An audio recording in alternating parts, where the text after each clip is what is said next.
Hola, bienvenido a un nuevo encuentro de Reavivados por su palabra. Qué privilegio tenemos de ser parte de un grupo de personas que a lo largo de todo el mundo, todos los días, medita en el mismo capítulo de la Biblia, con el plan de completar la lectura de todas las Sagradas Escrituras. Hoy nos vamos a dedicar a Josué capítulo 8. Antes vamos a orar. Padre nuestro que estás en los cielos, pedimos tu bendición al abrir tu palabra. Lo hacemos en el nombre de Jesús. Amén. Josué fue el sucesor de Moisés. Su función principal fue introducir el pueblo a la tierra que Dios había prometido. Después de la liberación de Egipto, después del peregrinar por el desierto. Aquí en el capítulo 8 se resume en las primeras líneas el desafío que Dios tuvo y tiene para sus hijos. Leo desde el primer versículo. El Señor exhortó a Josué: no tengas miedo ni te acobardes. Toma contigo a todo el ejército y ataquen a la ciudad de Jai. Yo les daré la victoria sobre su rey y su ejército. Se apropiarán de su ciudad y de todo el territorio que la rodea. Josué fue un conquistador bajo la dirección de Dios. Pero es interesante detenerse en algunas expresiones. Primero, no tengas miedo. Segundo, no te acobardes. Pareciera el mismo mensaje o un énfasis. Algunos consideran que el miedo es algo así como la cárcel portátil. El miedo enferma, el miedo aísla, el miedo mata. La cobardía es la consecuencia del miedo. Las personas suelen ser cobardes cuando y porque tienen miedo. Y Dios lo desafía a Josué y le dice: no tengas miedo, no te acobardes. Pero la empresa que él tenía por delante daba para tener miedo, daba para sentirse acobardado. ¿Cómo hacer para no tener miedo? ¿Cómo hacer para no sentirnos acobardados? El mismo pasaje lo explica.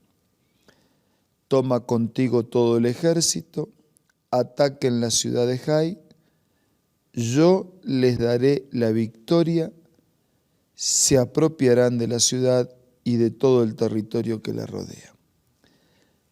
Toma contigo a todo el ejército y ataquen la ciudad. Para vencer el miedo hay que echar mano de todos nuestros recursos. Tenemos que hacer todo lo que esté a nuestro alcance. Toda herramienta legítima tiene que ser utilizada. Nuestro esfuerzo, nuestro compromiso, nuestras decisiones, nuestras elecciones. Toma contigo, dice, todo el ejército y ataquen. Es decir, utilicen las herramientas, hagan la parte que esté a su alcance.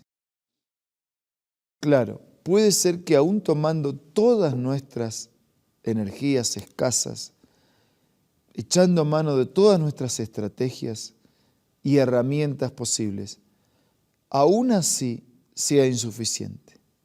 Ahora dice, hay que atacar, hay que avanzar, hay que ir para adelante. Si yo tengo miedo de un examen que tengo que rendir porque soy estudiante, voy a estudiar responsablemente y voy a rendir, voy hacia adelante. Si yo tengo miedo por un trabajo que tengo que realizar, me preparo de la mejor manera y realizo el trabajo. Pero puede ser que aún haciendo todo lo que esté a mi alcance y yendo para adelante, todavía sea insuficiente. Por eso Dios lo tranquilizó a Josué cuando le dijo, yo te voy a dar la victoria. Entonces la victoria, la solución de los problemas, ¿es un asunto humano o divino? ¿O es una combinación entre el esfuerzo humano y la ayuda y la presencia de Dios? En este relato, nosotros percibimos que se trata de una combinación. El esfuerzo humano, todo lo que esté al alcance, todo el ejército, ir para adelante, y Dios bendice esa entrega, ese compromiso, asegurando la victoria. Entonces la victoria es fruto de mi esfuerzo o es fruto de la bendición de Dios, o es fruto de una combinación. Bueno, hay personas que se arreglan solos, pretenden, a veces lo logran, las muchas no lo alcanzan. Algunos suponen que se arreglan solos, pretenden arreglarse solos, intentan arreglarse solos.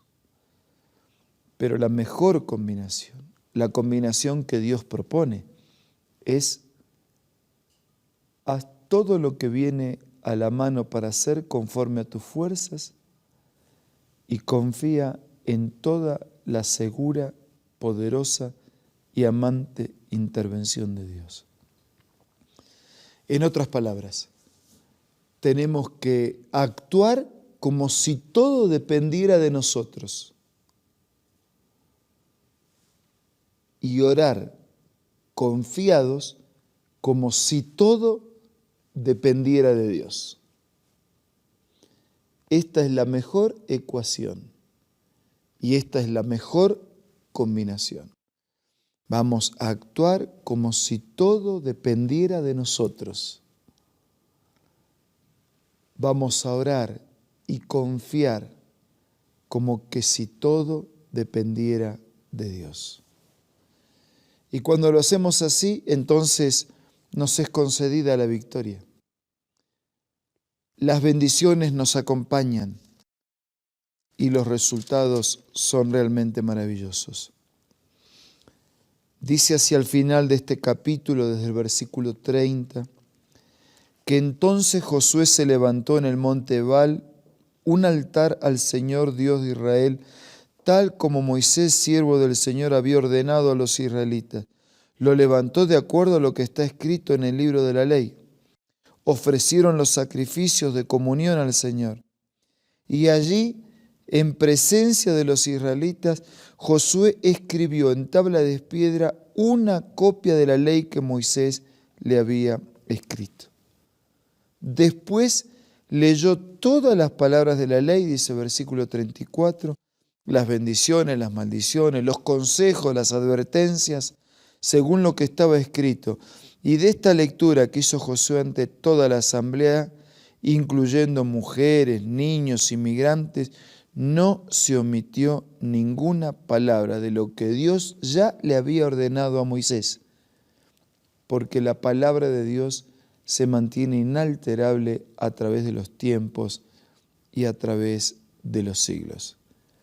Amigos, esta es palabra de Dios. Este es mandato de Dios, hacer todo lo que está a nuestro alcance, confiar y esperar en todo lo que Dios puede y quiere hacer. Todo nuestro esfuerzo como si todo dependiera de nosotros, toda la confianza como si todo depende de Dios.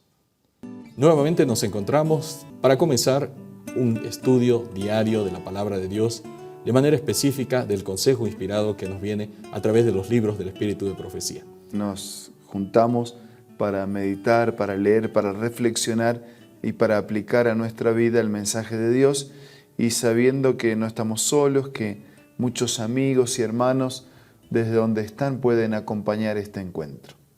Y en este encuentro que hemos tenido ya desde hace algunos días, estamos hablando de el ingreso, el primer ingreso del pueblo de Israel a la tierra prometida.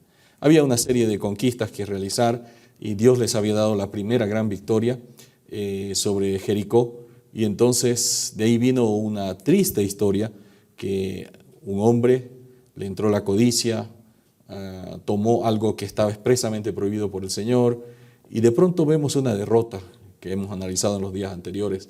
El ejército es totalmente derrotado en una población pequeña, una ciudad pequeña como Jai, y nos preguntamos, ¿será que esta derrota solamente se debía al pecado de Acán, o había alguna otra cosa? De repente el espíritu de profecía nos ilumina respecto a otra razón por ahí subyacente para la derrota en la ciudad de Jai. Es buena pregunta, y sobre todo por las aplicaciones que podemos extraer para nosotros. Elena de White en Patriarcas y Profetas dice así: la gran victoria que Dios había ganado por ellos había llenado de confianza propia a los israelitas. Pero el hecho de que les había prometido la tierra de Canaán, se sentían seguros y perdieron de vista que solo la divina ayuda podía darles éxito.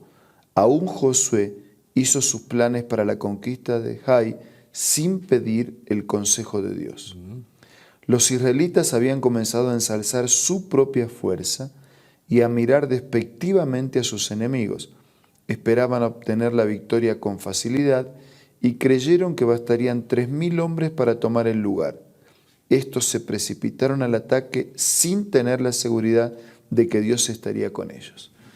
Este hecho es un hecho reiterado en la experiencia de ellos, y es un hecho que también a veces se materializa en nuestra propia experiencia. ¿Por qué? Porque Dios bendice, Dios es el autor de nuestras victorias, su promesa nos sostiene para enfrentar con fe y con esperanza al futuro, pero la gente suele olvidarse de que la victoria de ayer y de hoy es gracias al poder de Dios, y que la esperanza en relación al futuro es gracias a la promesa de Dios. Entonces se olvidan del accionar de Dios y se olvidan de la promesa de Dios. ¿Y en qué se basan?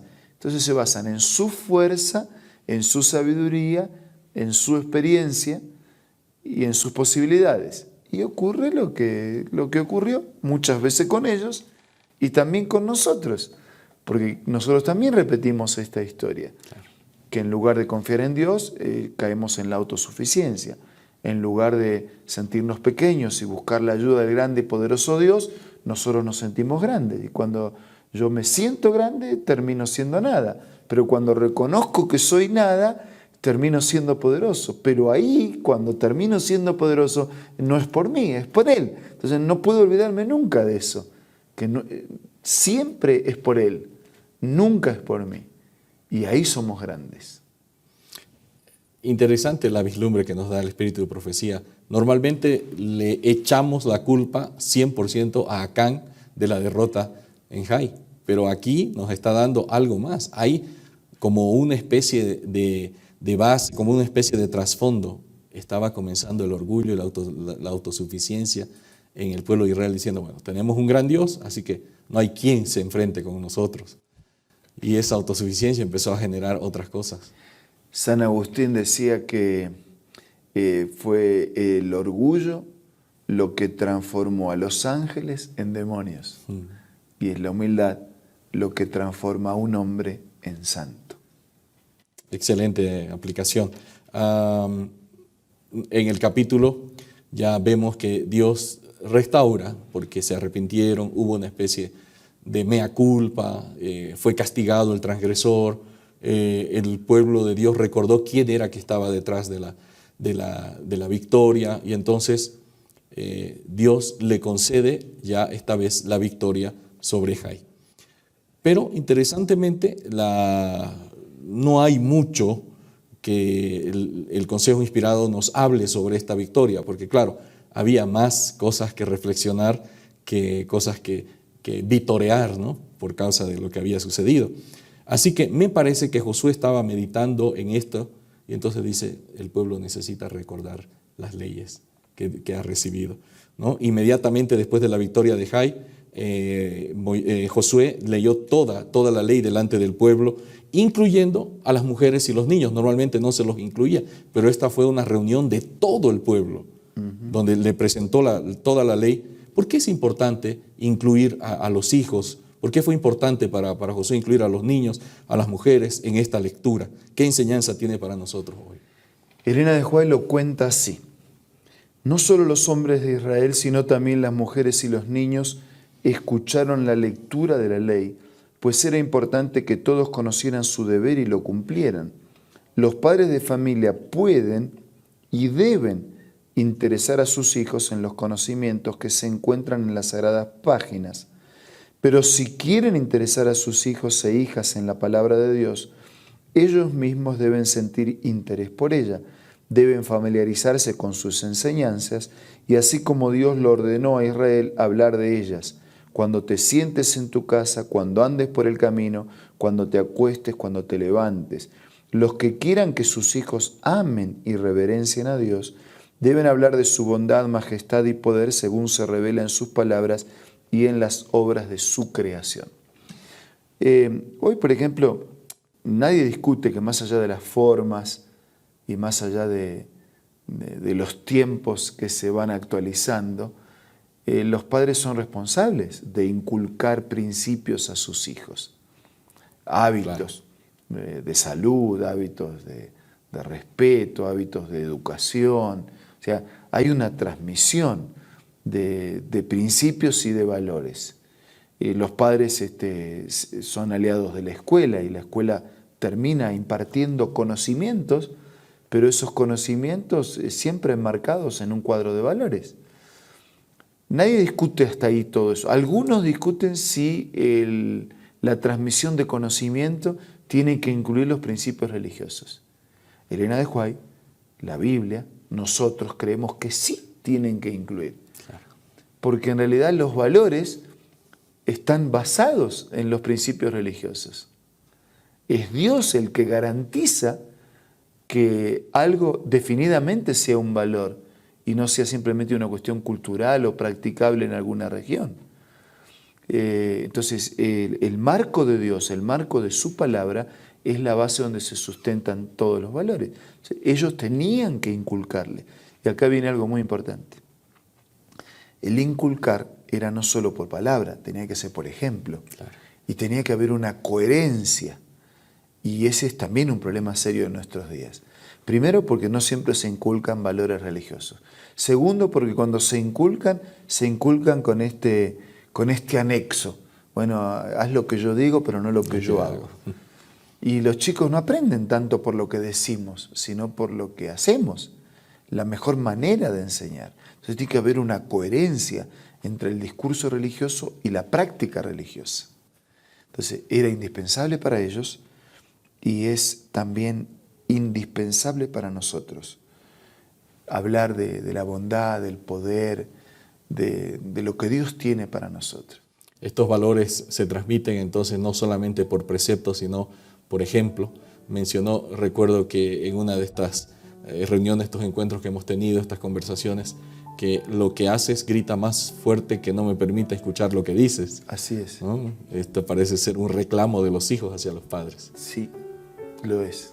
Yo quería decir ya concluyendo que tenemos que ser coherentes entre lo que decimos y hacemos, entre lo que creemos y vivimos, y eso es para nuestro bien, eso es para el bien de nuestros hijos, y eso es para el bien de una sociedad que bastante incoherente desarrolla sus días. Ahora vamos a hablar con Dios. Señor, queremos que tu presencia, tu persona y tu palabra pueda ser permanente en nuestra vida, en nuestra mente y en nuestro corazón. Para nuestro bien, para bien de nuestros hijos, para bien de toda la sociedad. Bendícenos a todos, te lo pido y te lo agradezco en el nombre de Jesús. Amén. Amén.